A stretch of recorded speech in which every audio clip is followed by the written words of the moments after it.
everybody, Jerry Taggart here. Now be sure to watch Chris and Leicester Till I Die TV by subscribing on YouTube and following them on social media for all the latest Leicester City news and information. Come on, you foxes!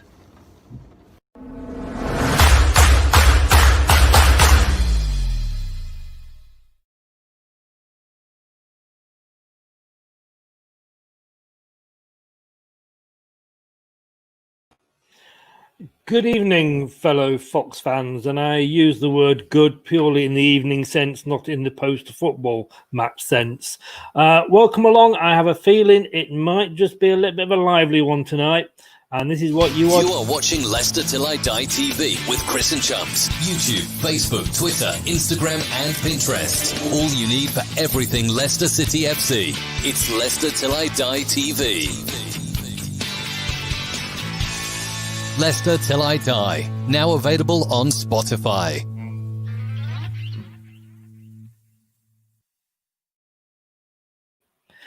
Leicester City 2, Everton 0. Again, we can't win at home. What is going on? It's like we're like the hokey-cokey team of football. We win one week, we lose one week. That's all I'm singing. But it was bad.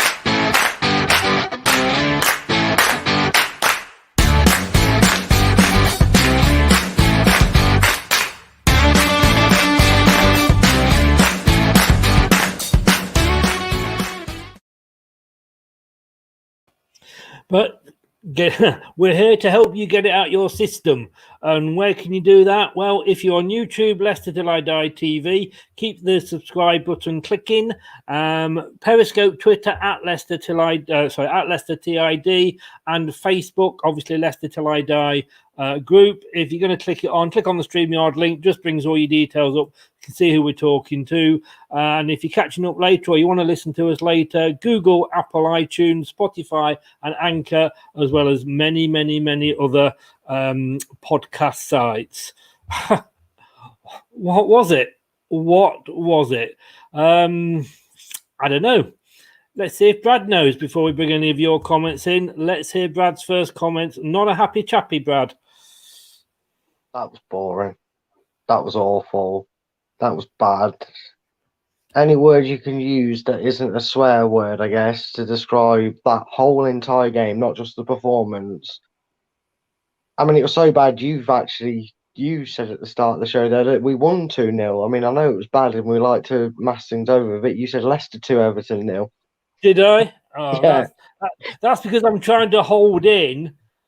And I thought at the start it was actually a bit end-to-end, and I thought, this could be a good game. And I don't mind losing. I accept losing a football game, whether you're Leicester, Man City, Liverpool. It happens. You're going to lose games. It's the manner in which you lose games.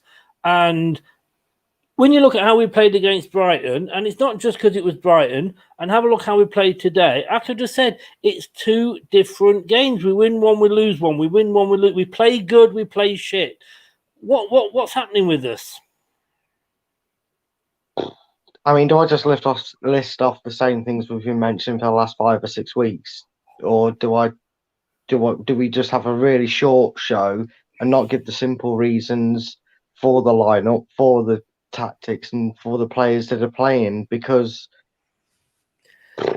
it's the same reasons. These are still the same players that did so well against Brighton.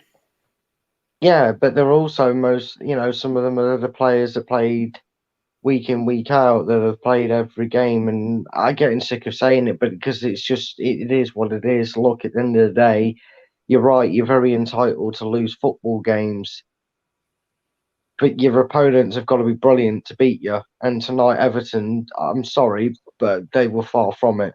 They beat us in defence, they were cleaner with the passes and made less mistakes, but we made them look better than they were. They were the better side, deserved the win, because they controlled the parts that were important. I said to you before we went live, 2 things Everton did: made Casper look a bit soft with Richarlison's goal. Justin takes the blame on that as well, because he didn't close him down better. I think Carlo Ancelotti got it tactically right to deal with us tonight. You know, you can't be slow and methodical about your build up if the other team's going to sit back and do the same to you.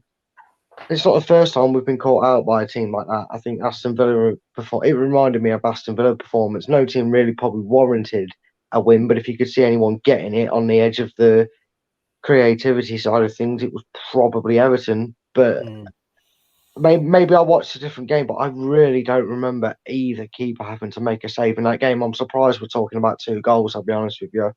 At the end of the day, our mistakes cost us tonight. Schmeichel, yeah, at fault for the first goal. It should have saved. He should have saved it.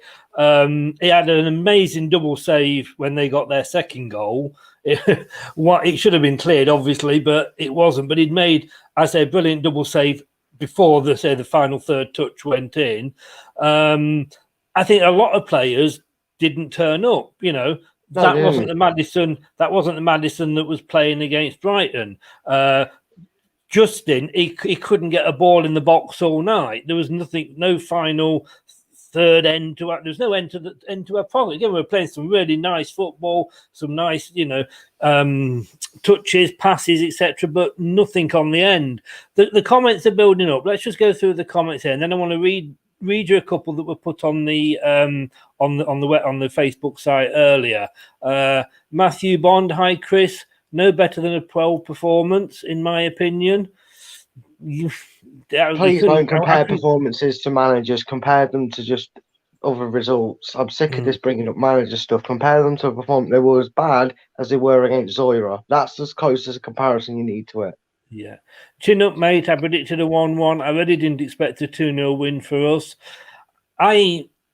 I thought I'd predicted 2-2. I knew it was going to be a tough game. I didn't think it was going to be another Brighton. And like I say, if they'd beaten us fair, you won't say they obviously beat us fair and square, but if we'd put up a fighting performance and lost, I just accept that a bit more. Facebook user here, absolutely crap.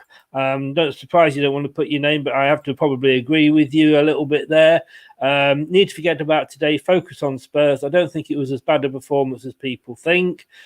My thought on that, and again, you've not got your name on there, so I can't reply to you directly. But if that's the Leicester that's going to turn up against Spurs, we are on for one hell of a tonking.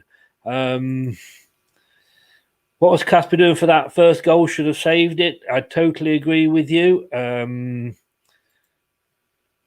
you should have saved it twice there. Thank you. And I've put that in twice. And we're having fun with this again. It's refusing to work. What have I got coming up here? It's a bit worrying for a top manager doing the same thing. Somebody said he was out Ancelotti tonight. Can't place Indeed and Mendy together. Disaster. Can't wait for Castagna and Pereira to get back. I'm really worried that we keep saying this week in, week out. What's going to, when we get all our players back, we're going to be believable. I just hope it's not going to be the biggest disappointment in our history. When they all come back, we know better. But Indeed and Mendy, to my mind, don't know about you, Brad, weren't playing together. One was in defence, one was in midfield. No, I get the point he's making, but yeah, you're right. They weren't playing in the same position of the pitch together. They were doing their job. And look, it was one of them. There was probably more of a collective bunch that were not to scratch today. That maybe makes it easier to miss the odd decent appearance. I don't actually think indeed he did too bad at the back. In the end, it was like we dealt well for most of the corners. In all fairness, if I'm going to take the tongue-in-cheek comment about what I put up on Facebook saying anybody against anybody else that's a corner, it's a difficult chance. When you've got a corner against Leicester, it's a guaranteed goal.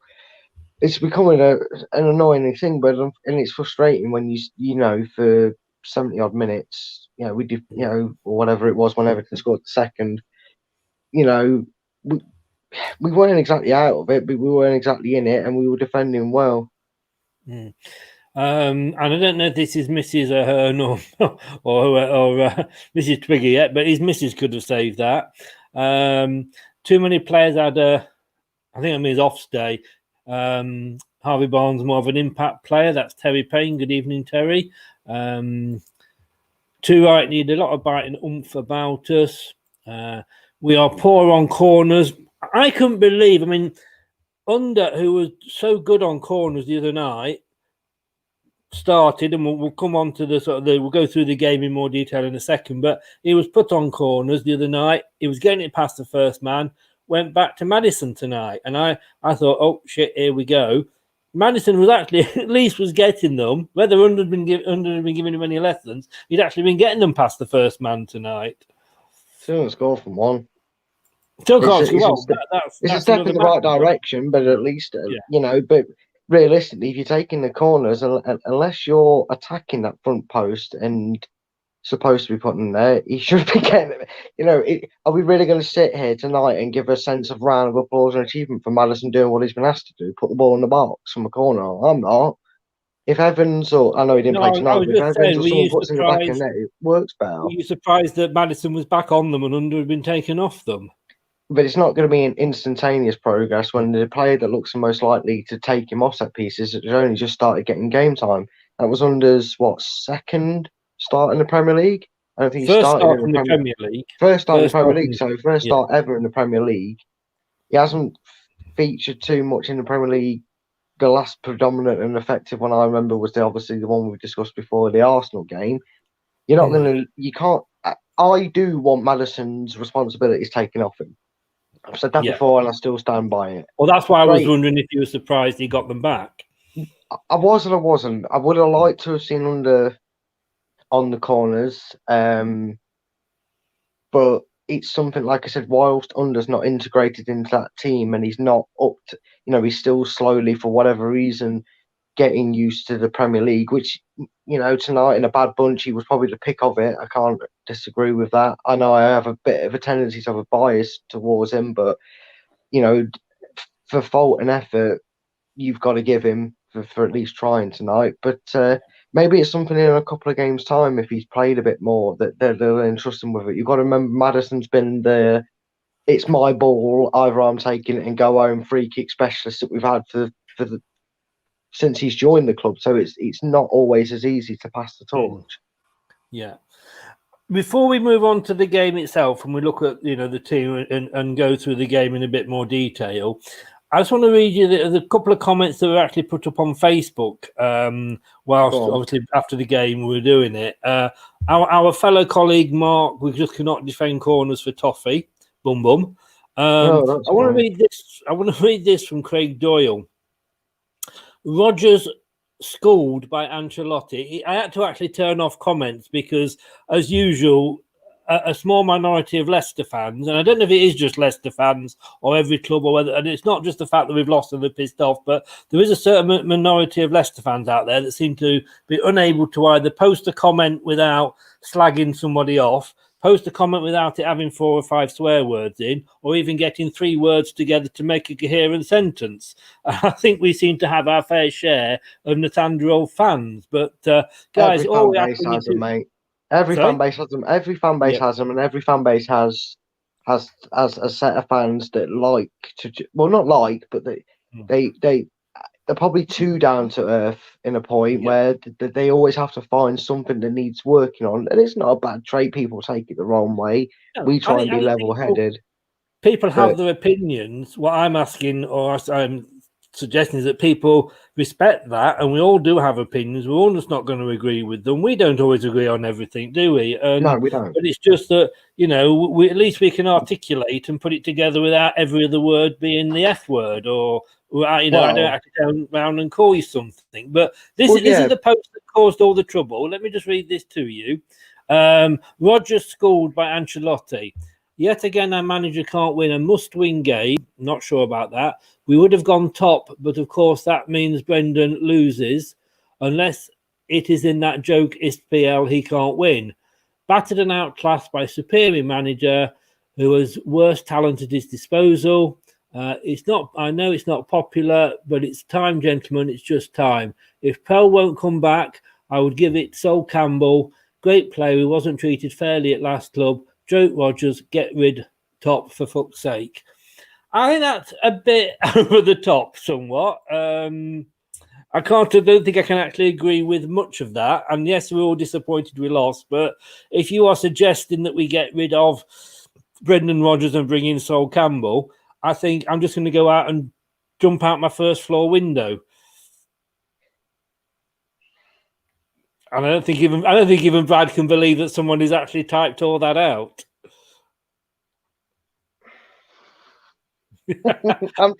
Give me a second. I'm trying to stay as professional as I normally do on this show, so I'm not gonna. Whoever you are, please. There's a link on Facebook. No, actually, no. Forget it, Brad. Don't entice that. No. All I'm going to say to that comment is, if that's your genuine opinion, then I can't understand anything you say about football. Because hear yourself, listen to what you've just, read your words out loud, and just think about what you've just said. Yeah. Tonight, before a ball was kicked, we was guaranteed top four. Yeah. Right, we didn't go away. We didn't play well. There was a lot of tired legs out there. You know what? I said tonight I was going to avoid repeating myself, but I'll remind people we have an injury list that's longer than my sodding arm. Right, we're playing players that did not expect to hit double figures for the rest of their career if they stayed at Leicester, i.e., the likes of Food, probably Paplis Mendy. They're now getting consistent game time. One of which that's just a namesake to prove a point. Right, there is a lot of players out there that are injured. We are missing a lot of first-team footballers. We've had Ndidi made 3 appearances this season at centre-back, and we're still 4th, even after a dog poop, to save swearing, performance. Yeah, it was bad tonight. Yeah, we got a lot of things wrong. Yeah, Everton was stronger at the back and were crisper going forward. Sack him and replace him with Sol Campbell. Whatever you are, drinking, smoking, or eating for your dinner, stop it, because that's ridiculous. You want to replace someone who's got credentials of, in the Premier League, who built Swansea up. No. Let me have this out, because I'm going to give someone the joys of, let me go a bit Arsenal fan TV moment to give Ryan his moment here, right?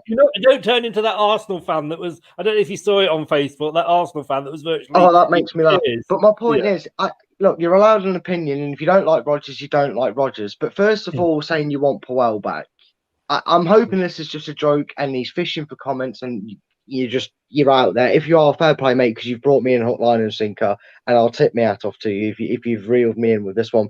But if you're genuine with that statement, these are my words. Have a think. We are 4th. We are 4th, right? And wow, how can you even suggest bringing Puel back, let alone Sol Campbell? If that's the case, then I know who can get Iniacho firing, because he certainly did it well with the last striker that had a great goal ratio like Iniacho. Let's get Peter Taylor back in charge. Forget him, he's got experience. For God's Chris, Martin O'Neill's looking for a job again. He's coming back after a year out. Can I just say, Brad, that as we often talk here, my job, and you're an admin in a Facebook group as well. My job as it is with any radio host, is with any host of any of these video shows, is to get people talking. So not necessarily express our own opinion. And if you ring up and say, Vardy's the best player since sliced bread, to a point, it's my job to sort of put the other side and create discussion and play devil's advocate. But that post, devil's advocate, he played devil fiddler and all sorts tonight. He played his own part. He's just wow. Yeah, I mean that post. I mean, even me, I could not suggest getting Puel back. I could know where Sol Campbell came from. Don't get me wrong, nice enough guy, but manager of a top 4 side in the Premier League. I think the guy, like you say, whatever he's smoking, fucking hell, send me some round here, mate, because I could do with some after that performance. But that's just thinking, I don't want any. We desperately need a back for Ricardo, Evans, Soyuncu, Cascagna, or 5 with Fafana. You see, that sense. We do need it. We can't have it at the moment. We can't. And I emphasise it. And I said tonight I wasn't going to do it, and I'm going to have to go back and word clearly. I get where people are coming from. We need them players back. And by hook or by crook, we got a few results and we've pasted it over. The positives we need to take tonight isn't the game performance, because that ain't going to happen. That happens once every X amount of games. Every team's susceptible of it. Man City drew with West Brom. Fulham drew with, I forgot who they played.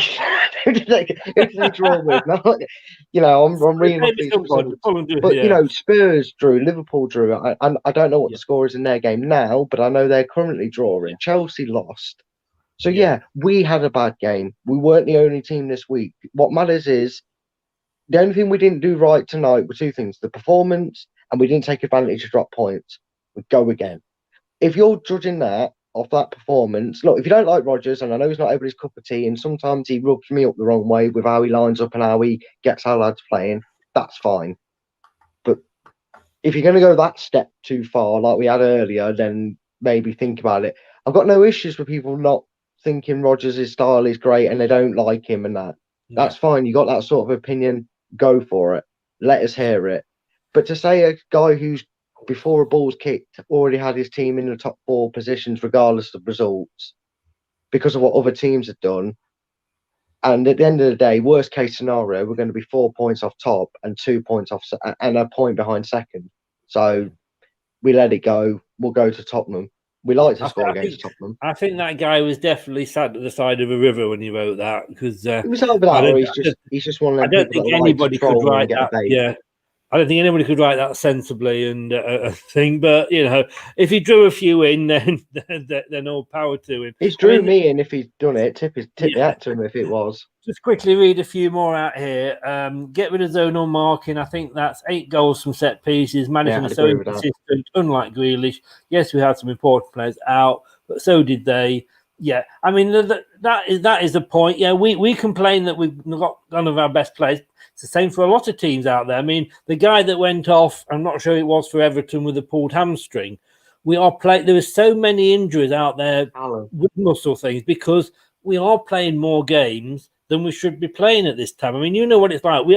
I was literally planning all the shows for January the other night, and I had to book myself in a breakdown about week 3 of January because there's really not a day off. It's bad. But this guy's saying you don't put your best midfielder as your defender. You do when he's the only option you've got. You do. What else? It's fine. Who would you put in there then? You haven't. Ndidi, yes, we know it's not his best position, but Mendy probably couldn't have played in the back 4. Indeed, he could. We were lucky that we could bring Ndidi back. What do we do if we put... Who else could we have put in? Morgan. He was probably the only other defender we could have put in. And that would have meant... wanted Richarlison up against someone like... Yeah, exactly. Exactly what I was going to say. You've got Fuchs, who, bless him, love him to bits, but, he's getting on a bit. You'd have 2 34, 35-year-olds in your back 4 against the strike force that Everton have got. What else is he supposed to do? And yes, we do need these players back, but we haven't got them back yet. I'd love them to come back. I'd love them to be back for the Spurs game. That's the point. We're not saying to these guys and girls that come on that we don't agree with their points. All we're saying is, yes, you're right. You don't put your best midfielder in defence unless you have to. No. That would be like Vardy, Iniacho and Perez or whoever else getting injured and us having to stick Wilfred and Ndidi up front and going, well, you don't play your best midfielder. Well, you do, up front. Well, you do if you've got no striker up there. Yes. We understand your frustrations because we're on the same wavelength, but I'm sure Rodgers and the players are just as frustrated that they're having to play players elsewhere. You don't. He's getting up in goal. You shouldn't have to. You shouldn't have to play a 34-plus-year-old at left back for 12 games of the season when he hasn't played 3 games in the past 2 seasons. But we have. But maybe he should have put Albrighton on. I will say that that's a point against Rodgers. I think tonight the game was crying out for Albrighton. Yeah, because Barnes was nullified. On that point that he's just made there, are the Foxes aware that there are wide areas in the final third? Yes, and I honestly think we used them tonight. You can't they just couldn't pick a pass out, Brooklyn. Sorry? Brooklyn, they just could not pick a pass out. They just could not get that ball out wide. Justin got the ball loads of times. He just couldn't get the ball to a Leicester player. Barnes had a couple of good runs. So, yes, we were using them, but we just couldn't finish it off. Morgan, Craig, good evening, Craig. Welcome along. My Tuesday chat chum. Morgan isn't an invalid. No, he's not, but he's also not very fast. He's never been the speediest of players, even when he was fully fit. And I would have hated to see him against, like you say, Richarlison or Calvert-Lewin. I think Rodgers did well in not, having him on from the start tonight. Yeah, and look, wait, he chose to weaken his. Craig's only saying that because Rodgers didn't go with the team he picked last night. Now, No, hold on a Craig, minute. No, hold on a minute. In defence of that, you've just said he weakened his midfielder. Hold on. Did Ndidi not just return, and did we not play potentially our strongest? Wilfred Ndidi, I believe, has had 1.5 games as a central defensive midfielder this season. He's had to play his third game, I repeat, his third game as centre-back this season because of the injuries, and Mendy's been fine. So don't tell me he's weakened the midfield. Mendy's been perfectly good and was an average 5 today, and it was probably the best that anybody's going to get out there for the performance. I get that Morgan's not an invalid. Never said he was, and never said he couldn't have done a job for a while, but he wouldn't have done a job for 90 minutes. Wesley Fofana was brilliant and kept us in it, and there was a lot of covering for mistakes by Fuchs tonight. How many more mistakes would there have been? Had Calvin Lewis had 2 30-plus year defenders, no matter their experience, to run out, he'd have been rubbing his hands, because Vardy would have been. If we'd have had Vardy tonight with his pace and what he can do, and they'd have had, I know they're not at the club anymore, but if they'd had Leighton Baines and bloody, I don't know, Phil Jagielka at the back line tonight. I know they're not at the club, and I don't know if Barnes, Leighton Baines still is, but I'm just thinking of old but former Everton players. If they'd have been their centre-back pairing tonight, because they're defenders and it's better than putting a defensive midfielder there, Vardy would have been rubbing his hands. You've got to put the best capability in it. And if you look back at Ndidi's career, he started as a centre-back. So it's not like he's not got the experience. I don't think he actually did a lot wrong defensively until that corner. Just moving on quickly, back on to Craig. He said there, who was Mandy? Was Mandy playing? Never said he was better, but you're not weakening the side that's been fourth because of Mendy. And I think that's been very unfair on Mendy, who has had it's been very unfair good season, to be honest with you. Calling him Mandy, I must have pronounced him wrong. So unless Craig's I probably didn't call him Mandy, to be fair. But no, I'm not saying that Mendy is better than Ndidi, but he's still coming back from an injury, and everybody's been perfectly happy and perfectly praising, and Craig's been one of them that was praising, and Mendy's form. It's very harsh to say, oh, well, he chose to weaken midfield. Well, nobody was saying that for the 11 performances that Mendy's been there for. I can remember, if you go back 2 or 3 seasons, everybody, or not everybody, that's sort of a sweep or statement, but a lot of fans were calling for Morgan's head, saying he's past it. He shouldn't, under different managers, he wasn't the player he used to be, and he's getting on a bit. He hasn't got the speed to do it for 90 minutes. And depending who you're playing, with the strikers they'd got up front, Richarlison and Calvert-Lewin, I believe with having Fuchs already in there, been a little bit older, I think Morgan, and I love Morgan to bits, obviously I do, but yeah, I don't know. I don't think he was the defender. I think Ndidi was the better option. Because he was his pace, and there's teams in this division with their pace or lack of it up front, or the way they set up, maybe they, with the lone striker, where I would have agreed with Craig. I'd have said, yeah, Morgan probably would have been the better option and put Ndidi back in his natural role. But it's all well saying he weakened the midfield to strengthen the defence. You've got that pace. I'm sorry, that pace for me. Morgan would eventually have got caught out. And tonight we struggled with Fuchs out there tonight. I felt sorry for Fuchs at times because I don't think our injuries have been totally. Well, no injuries are fair, but we've had so much of our injuries have been to our defence. We've even got, the reserve for the reserve, and the likes of a Marty, who could have come in and done a very good job had he been fit. And this it's very easy. And like you always make the very good point, Brad, is that we don't come on here straight after the game, and I'm as critical. I'm as critical as everybody else. And I was the guy that put the famous thing up when we lost once last season. I put the fact that Leicester were like a bunch of Muppets, and I put a picture of the Muppets up. But sometimes you've got to look at it and go, what else could we have done? I mean, possibly, like I said, maybe Albrighton should have come on that right. Barnes was, for large parts of that game, ineffective. And that's clever by Everton. I mean, they pushed us onto one side, and I noticed, and it was brought up on the stream I was watching, that Justin had a bit of joy in that second half down the right, and they immediately switched, which way they're going. You're such a wind up, Craig. I love you when you come on and just challenge me in that sense. You're pain in the ass. Mate, Brad, wait till what day on Thursday? Tomorrow, at the end of tomorrow's show, Craig I always make him choose his formation and his team. And he did pick Morgan. This is I know why he's doing this. Yeah, little why not? Now to come on and pick his team selection to bits. Well, I suppose if that's the case, he'll be putting Casey Keller back in goal and Mileski up front. Oh God, I do love you. I love you, Craig. Thanks for your comments.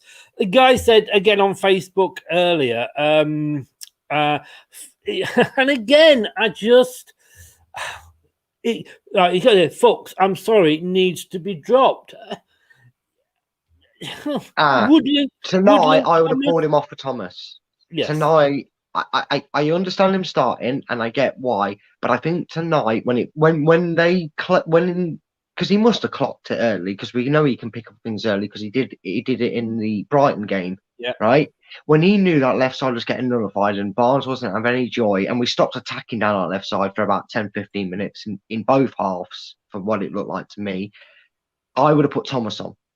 Yeah. I would have put Thomas on because Fuchs is, like we said, is an experienced player, and out of the three of the golden oldies at the back, he's probably, he is the one that probably is the youngest out of the lot of them, and he didn't do a great deal wrong. Yeah, he slipped and fell over and got caught out every so often. But everybody today, like I said, you'd be hard pressed to find a compelling performance that we could really talk about tonight. Yeah, I just brought that up then. Oh, excuse me one second, knock my drink over. I just brought that up there because I had to make sure that actually checking Thomas was actually on the bench. Yes, it's maybe that was a change. And look, I mean. This is I think is a very valid point here. And again, I don't know who it is, but for me, Brendan can't win. He plays Barnes on under to run at the defence, which our fan base have been waiting for, and Everton were coping with this formation. Injuries remain a curse for Brendan. It's not easy at the moment for him. It isn't, and I'm afraid it's not just Brendan. It's any manager. You're damned if you do. And you're damned if I don't. That's why they get the big money. The book stops with him, and at the end of the day, if a team gets relegated, it's not the 11 players, it's the manager. He gets paid to do a job, and the book stops with him. It says the manager on his desk, the book stops with him. But and I've been, me, I've been critical of Brendan in the past. Yeah, but we've got to accept what he's doing is the best he can do with what he's got, and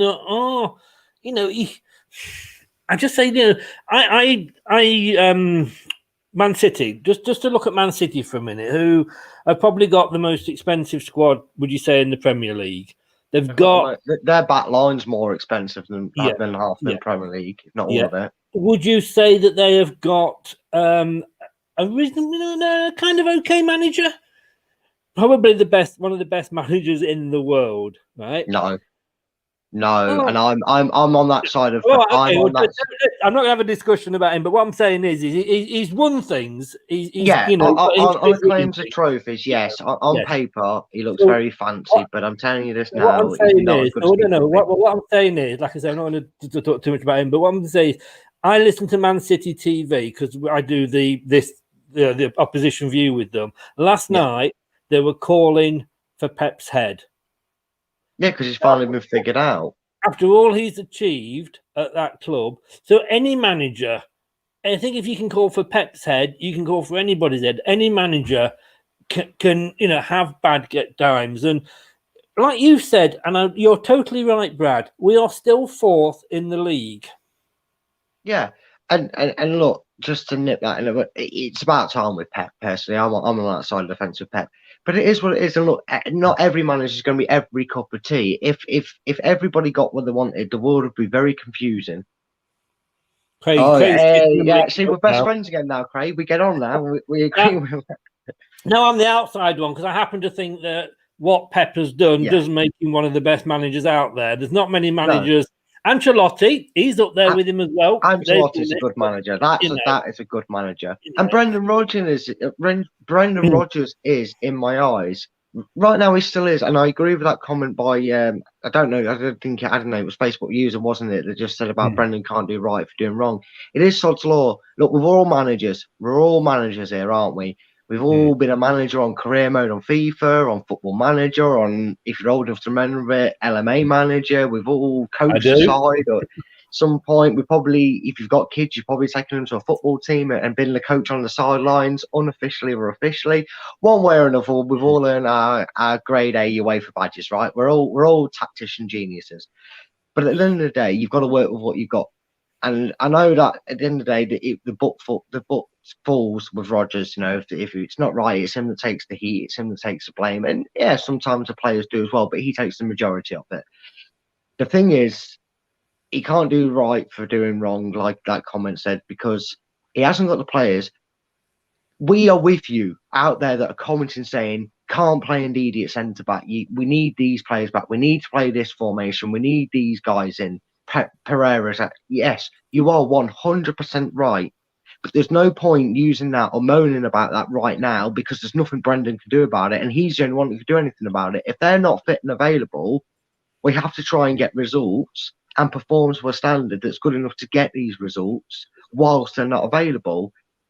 And 80% of the 13 games this season, we've managed to do it. Ironically, at the end of last season, we couldn't buy a win away from home, and maybe a little bit worrying is this season we don't tend to lose away from home now. We've sorted our away form out, but our home form's taken a bit of a beating.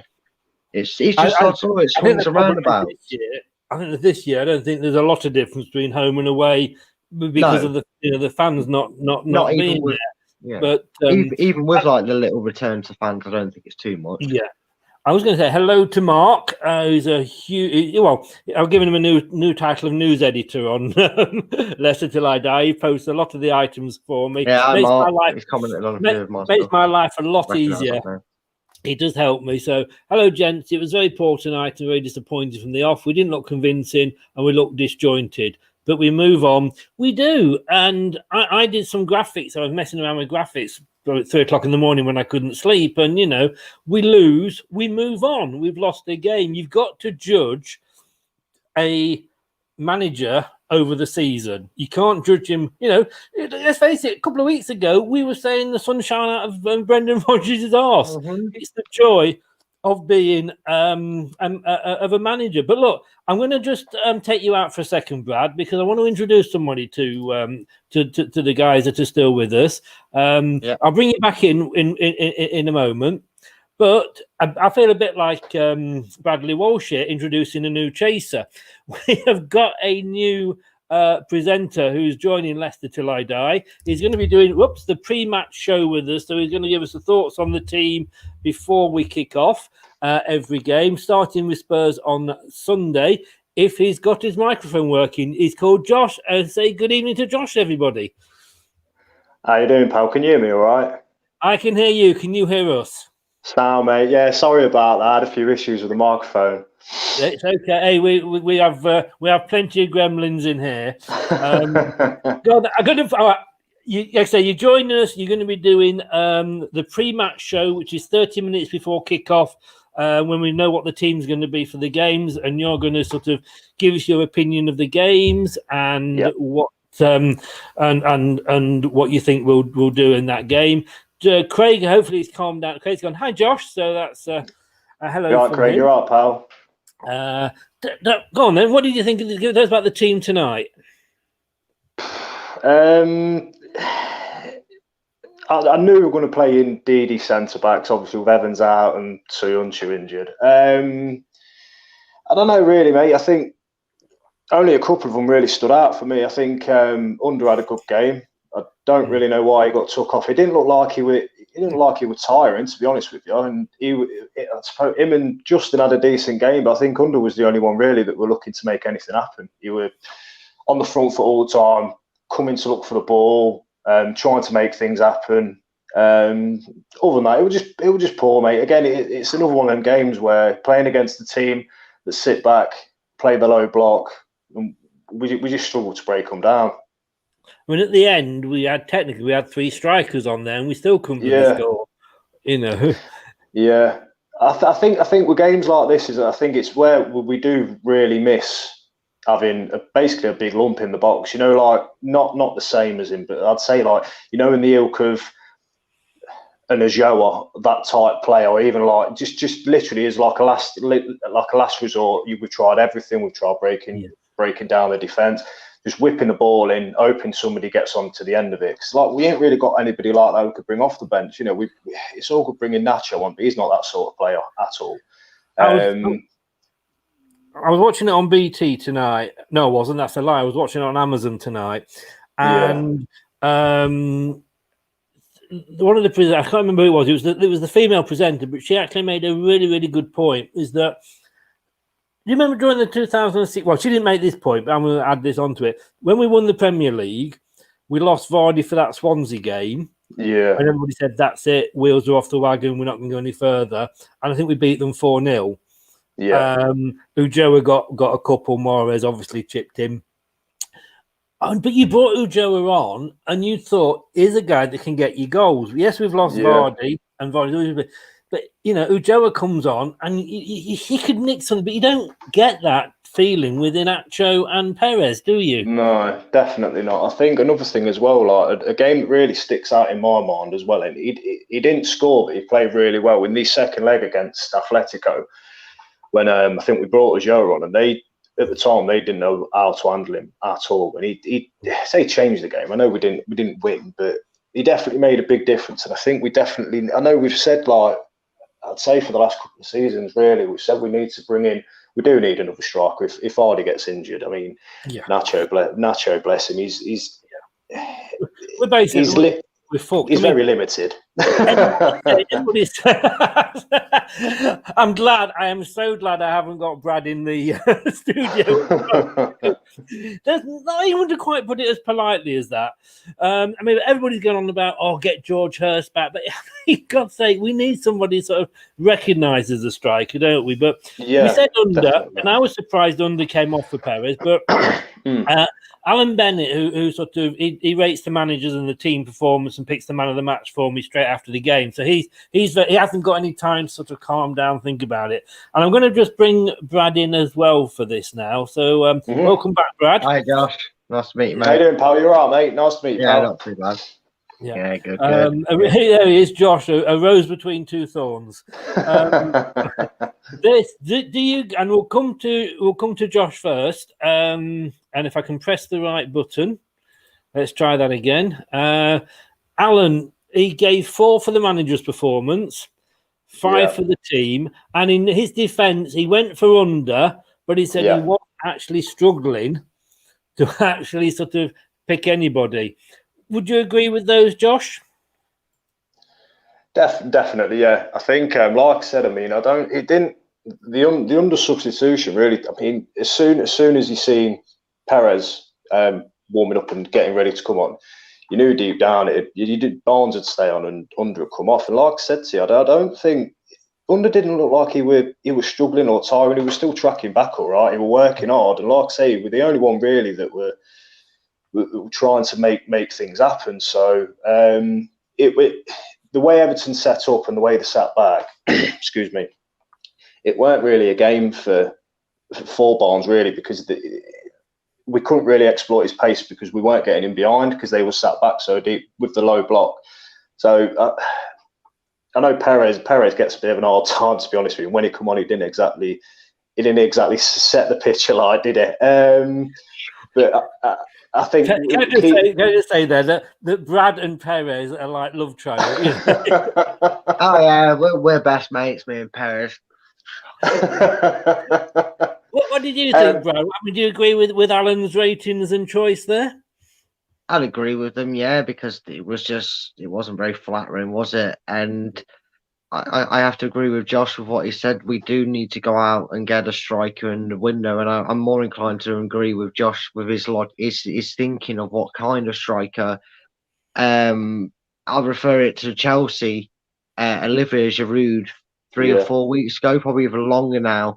He came out and said, "Look, I'm either gonna get game time or I need to go elsewhere." And Chelsea kind of went, "We respect you. We brought you in to do a job. We're going to give you the game time coming up." And for whatever reason, Frank Lampard gave him it, and he's got 4 or 5 goals in his little cameo run in the team. It's just a different spark. And tonight, when it got to the 80th minute and we were going a bit desperate, Dan, I think it's clear to see why I don't trust the guy who we could put in that option in Slimani to do that job. My biggest concern, we do need to bring someone in. My biggest concern is now, Chelsea have kind of fed the bait to Olivier to kind of go, well, that'll keep him off the back. He won't want to leave in January, hopefully. Who's out there? Who's a standout name of that sort of stature that you go, bring him in? We can chuck him on with 15, because I can't think of many and not have a reason to not bring them in. Although Benteke started scoring again, we'll keep that quiet. But I'm just saying, 2 goals in like 77 games. He's on form, Benteke. I think on the flip side of that, we need to sort of clear some players out. And the interesting thing is, next Wednesday we start. I think it's next Wednesday. My head's up my proverbial. We start doing the transfer show every week with Mark, and obviously these are going to be things we're going to be looking at. Who's going to take Slimani Nacho off us? That's going to be the other question. But let's go back. Championship club and a charity shop, maybe. Oh. That said, and because of the nature of the game, we've not really looked at the game in depth, and time's moving on, so we probably won't go into it like we normally do. But it could have been so different had Tielemans hit the back of the net in the first minute. Josh, it was a great move, and he was only just wide of the post. Yeah, I think up until their first goal, really, I thought. I mean, we weren't playing bad, but like you say, I mean, with Tielemans missing, it were half a chance, really. I mean, to be honest with you, with Tielemans, I completely forgot he was playing second half, and he weren't really involved, and he didn't really see much on the ball. And then I suppose Richarlison scores their chance, and then straight away Vardy misses that header straight at the keeper as well.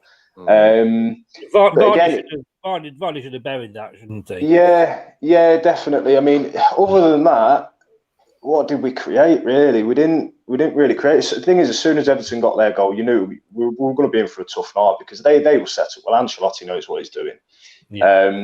It's a massive missed opportunity tonight, really, because I'd say overall, apart from their 2 goals, they didn't really threaten that much. So overall, you think, well, a draw might have been fair. I know, obviously, we've lost, but it's a game that we should have really took something away from, because the next 2 games, obviously, Spurs and United. Yeah, you know what I mean. It's a missed chance, really. Yeah, Brad, I'm going to have to ask you this, because I know you'll give me an honest answer. Penalty, yes or no? No, it's soft. I don't like him. Give him.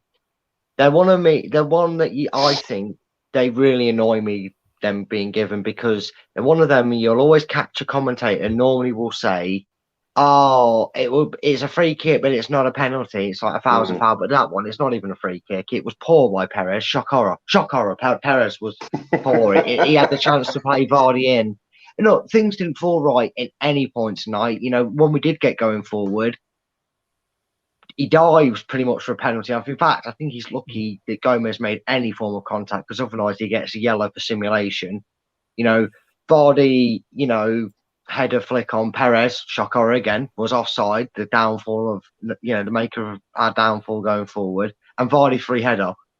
Sometimes we've won games convincingly, and we've always looked back and end up going, oh yeah, but I remember Leeds game. Well, the Bamford scored, it's a different game. Against Brighton, Welbeck scored, it's a different game. And eventually it falls foul to yourselves. And tonight was one of them. We just had every other chance and messed it up in any way possible. You know, Vardy free header. You put your mortgage on him heading that because he's normally reliable with his head. You know, Perez goes down when he doesn't need to. If he passes that, we don't know. It's just one of them, and we go on.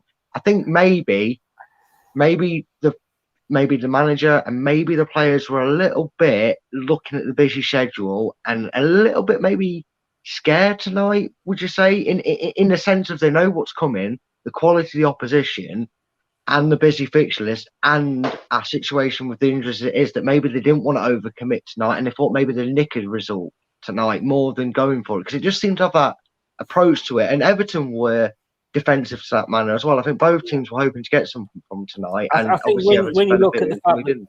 When you think of the fact that you've got Spurs and Man United coming up, this was the game we should have gone for it.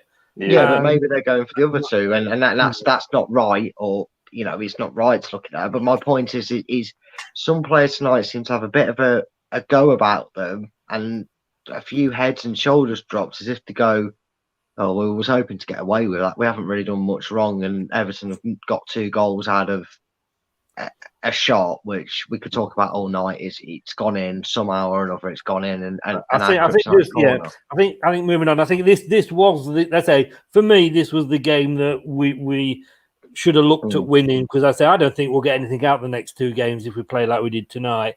And Brad, just don't hold back on your feelings for Perez. You know, I know you're holding them in there, but you know, and talking of feelings, can I just say, Guy, talking of feelings, and I'll explain to Josh that we have a couple of ladies in here who are sort of taking a liking to Brad, Mrs. Trigger and Mrs. Ahern, and I'm really disappointed that they are not in tonight, because I did this especially for the 2 Mrs. Brad and Ahern.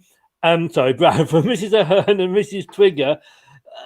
We've got this here that, you know, Brad is the Leicester guy. Eye candy. I'm only eye candy for the slightly impaired in vision, mate. I'll tell you that much. That's not a pretty picture. Handsome lad. He's got a cracking barnet on him. Ah, yeah. I must say. I do try. It's not easy keeping it up, mate. Like this. I know Brad doesn't like me quoting stats at all. He hates stats, but we had, and this, to be honest with you, this to me, and I know what you say about stats, Brad. I really, really do. They mean nothing. There's only stats that matter. The fact that Everton put 2 goals in and we didn't put any in, but I do think it does show some ways how we've played. We had 14 shots tonight, and we got 2 on target. That is just not good enough for a team that is potentially wanting to be top 4, is it? Yeah. No, it's not. But you have to give credit to Everton. Yeah, the one thing I will give them a stellar good performance for, that they outplayed us on every level on, was their defence. They were well organised, and like Josh said, that's credit to Ancelotti. He did it a lot with Napoli. I know there was questions about the goalkeeper rotation, and apparently he did that at Napoli. You know, and tonight, maybe Casper could use that excuse. Maybe he should have subbed me, boss. I don't know. But on a serious note, Everton take a lot of credit because they got a lot of blocks in, but the conversion rate isn't good to have only 2 on target. But honestly, I remember either keeper having to make a save, apart from the one that Casper should have made. Yeah. But apart from that, I honestly don't remember either keeper having too much to do, and that's the more concerning thing, especially when you take on the board that we've come out of this game and gone, well, neither keeper really had much to do, and we've somehow lost the game because it was just one of them tonight. It just was not. I remember against Brighton, you said we won 3-0 and we barely got out of second gear. Well, tonight we couldn't even find the gears, let alone get out of them. Can't argue with that. I did say that, and it was almost like we played in the second half against Brighton, like I say, because we were 3-0 up. We didn't need to get out of second gear, and it looked like we were stuck in that whole game in second gear. And like you say, couldn't even find that. Josh, Schmeichel was at fault for the first goal. I think we'd probably all agree. It happens. Was his missing that?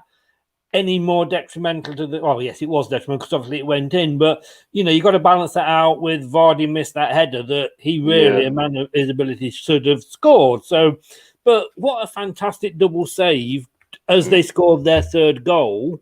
Schmeichel, he was so unlucky that if that hadn't gone in, that would be on the play reels for the rest of the season. It was an amazing double save. Unfortunately, the third attempt went in. Yeah, I think. I don't really like to berate Casper, to be honest with you, because he's a legend of the club. In my time supporting Leicester, he's the best goalkeeper I've ever seen. The thing is with Casper, he has got a mistake in him. I think we know that as fans, and at the end of the day, it is what it is. If he's seen the shot late from the replay, it looks like his vision's slightly blocked, but he could have got a better hand to it. But it happens. Over the course of the season, it's going to even itself out, and it'll save us more points than he costs us anyway. Put it that way. The one thing I would, and it's especially this season, I've noticed it more than anything, is he'll never come out for a cross, never.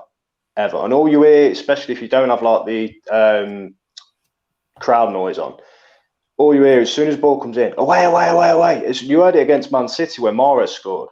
And this ball, and especially against Sheffield United the other week, in the lead up to their corner where they scored, it was a hopeless ball in, which Albrighton headed out for no reason. He didn't get the shout or the call or anything.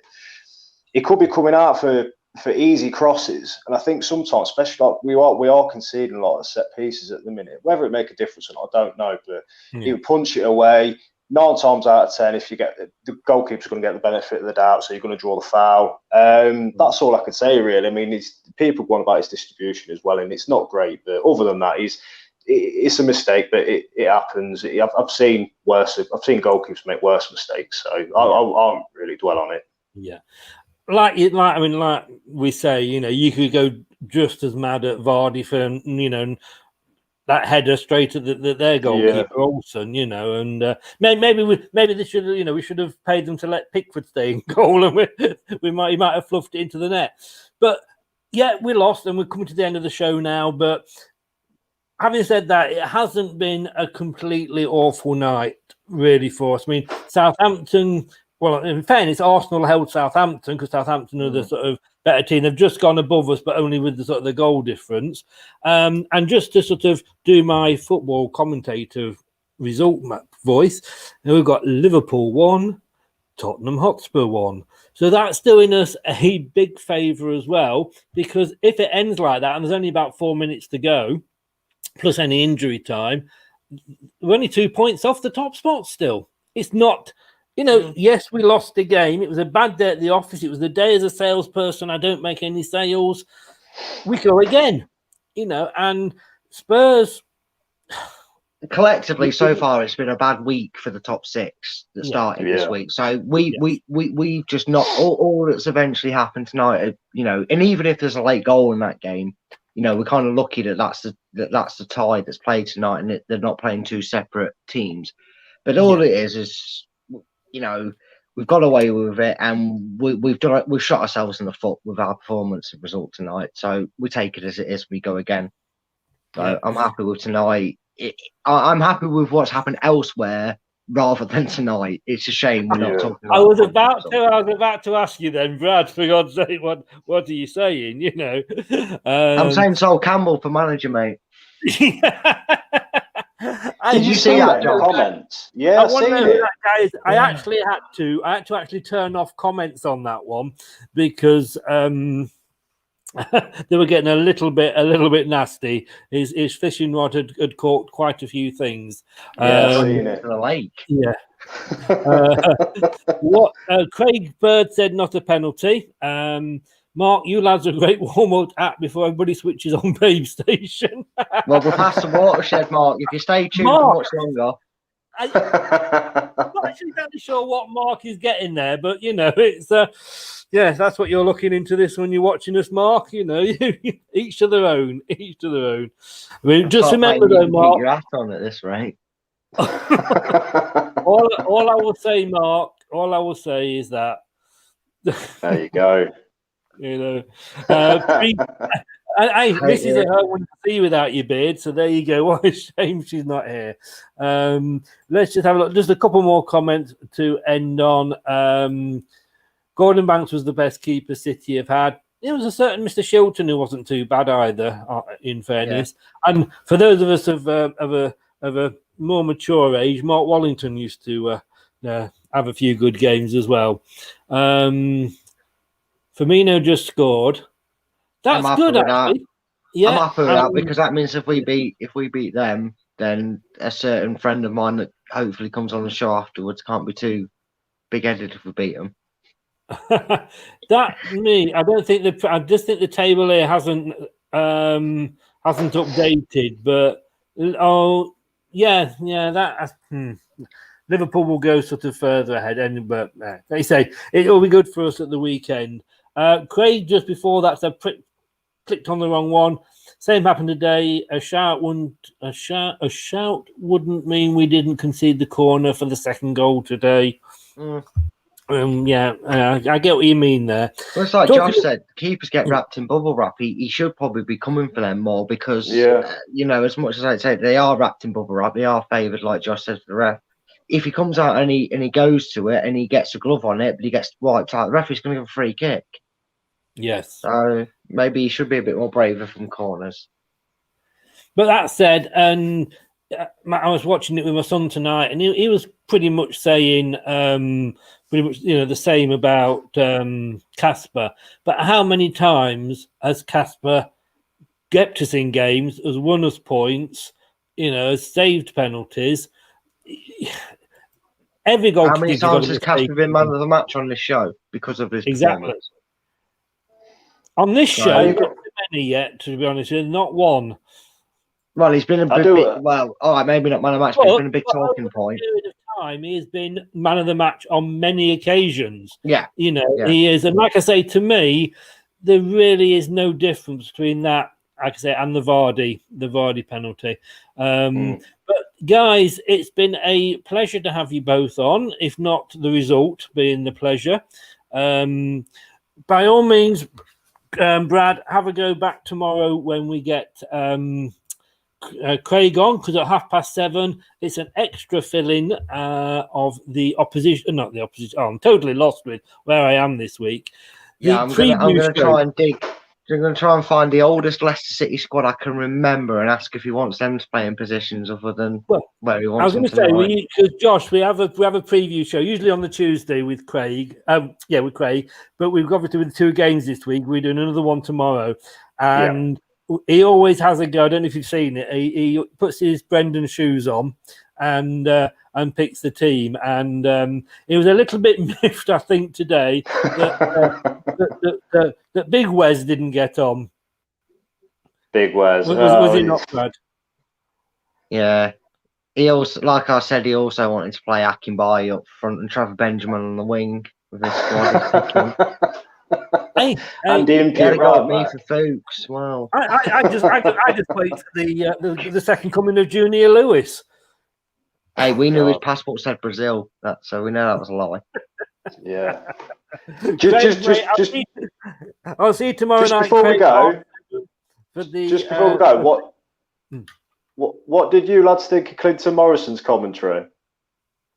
Oh, I didn't have him on mine. I don't think. I don't watch it the conventional ways to not get myself in trouble. I had a couple of guys post in the group when it started that.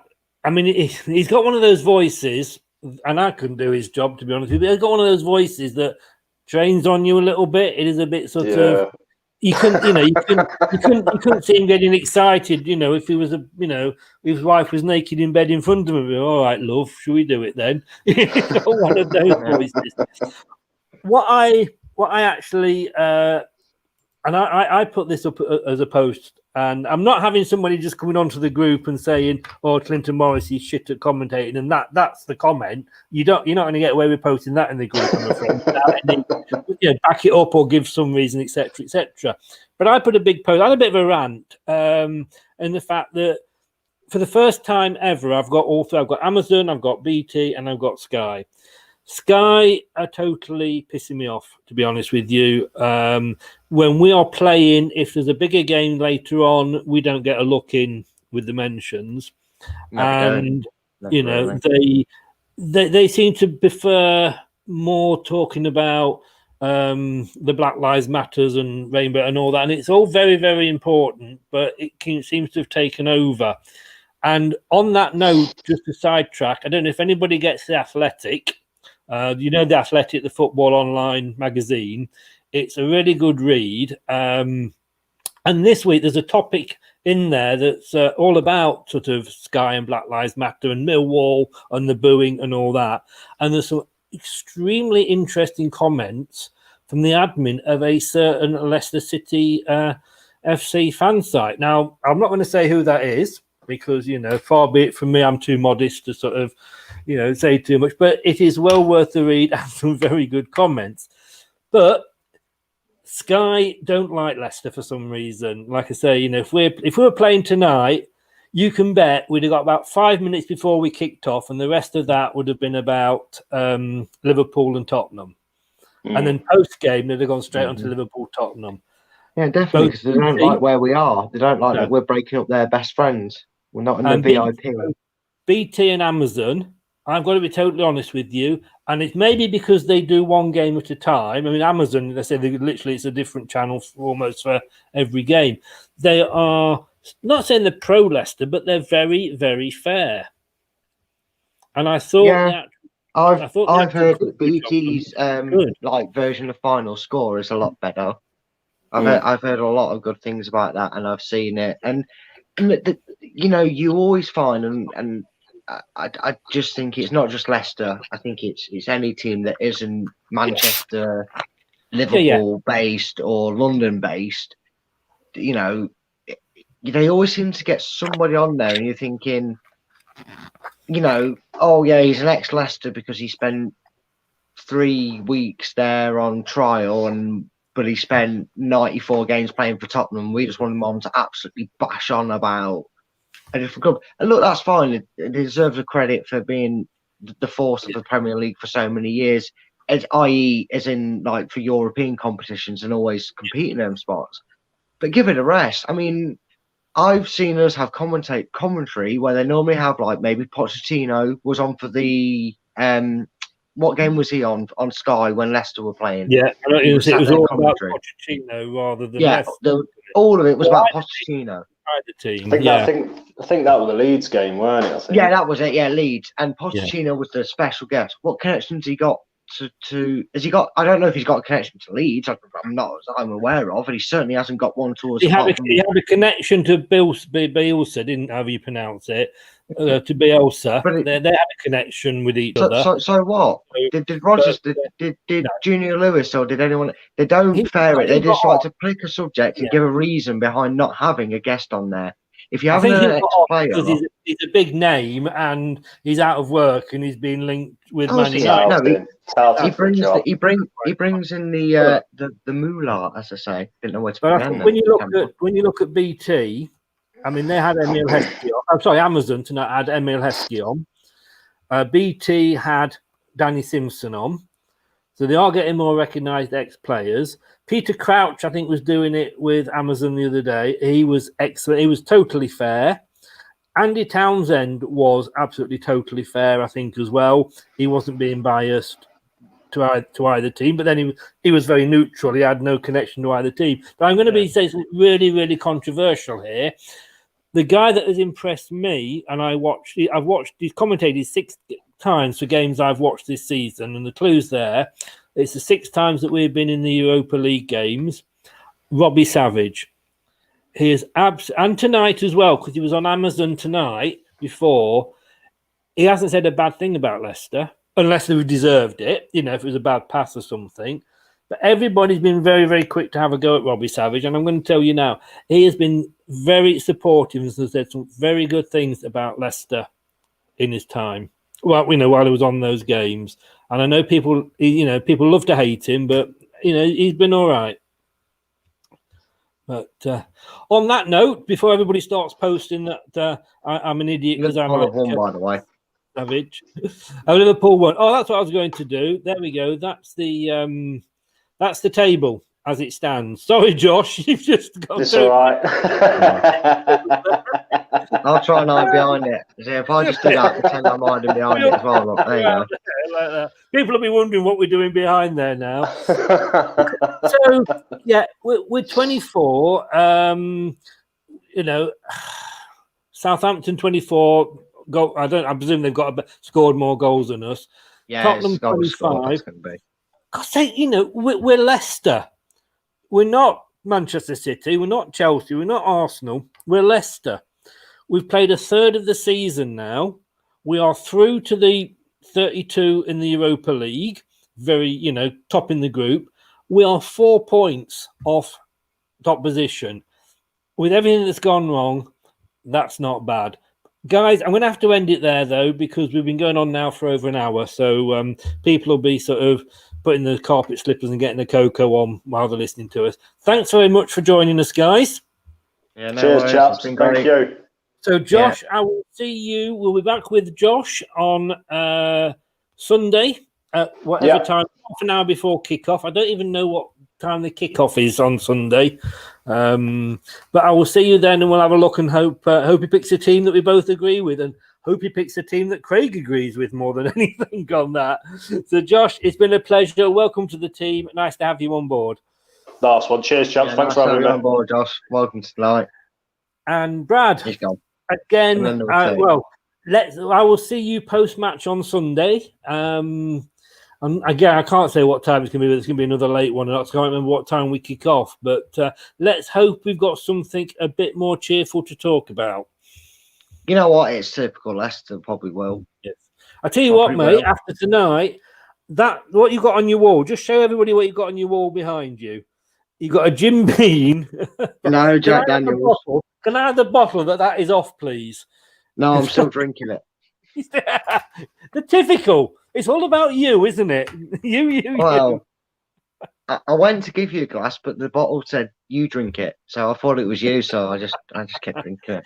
Tell you what, mate, you raised one for me. I think we all need one after today. But thanks as always, Brad. Some great points made there, eloquently put over, and brilliant thoughts and insight onto the game. Thanks very much for joining us. Yeah, it's been a pleasure. It's been a pleasure, mate. It's been a pleasure. The game wasn't, though. Yeah, I'm going to have to jump off, so we'll have to catch up. Like, I know we normally hang around after the thing, but I'm going to have to head up once we finish. Just thought I'd put that up there for you one last time. I know, mate. You love that. And I don't even know now which picture you snapped that off. So, take care, mate, and I'll see you on Sunday. Yeah, I'll see you Sunday, mate. Cheers. All the best. Thanks very much. Yeah. And thanks for you guys. It's been a bit of a long one tonight, but we introduce you to Josh, who's obviously the new presenter here with the pre-match show, just a quick half an hour before the kickoff, when we'll be looking ahead to the game and the team.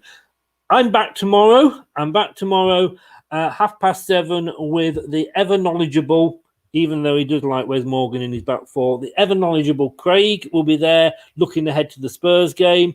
Friday, 7:30, I will be back yet again with, I think it's going to be Rudy, a Spurs fan. And we'll see if they've caught us up yet.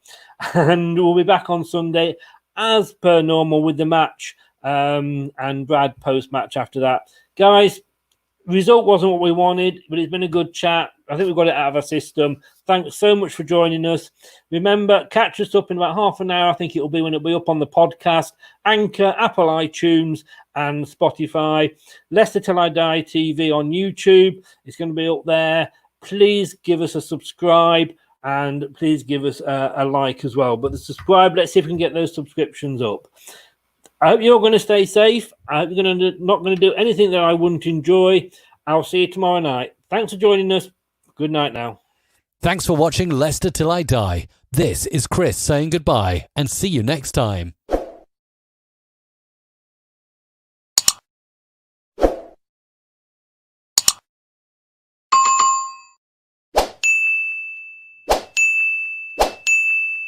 Shut up and sit down.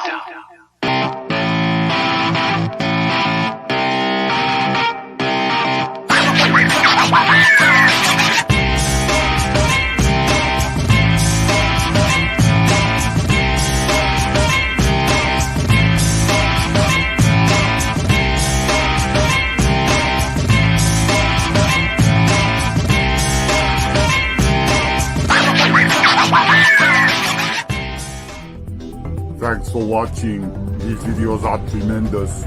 You better like them too, or I'll be back.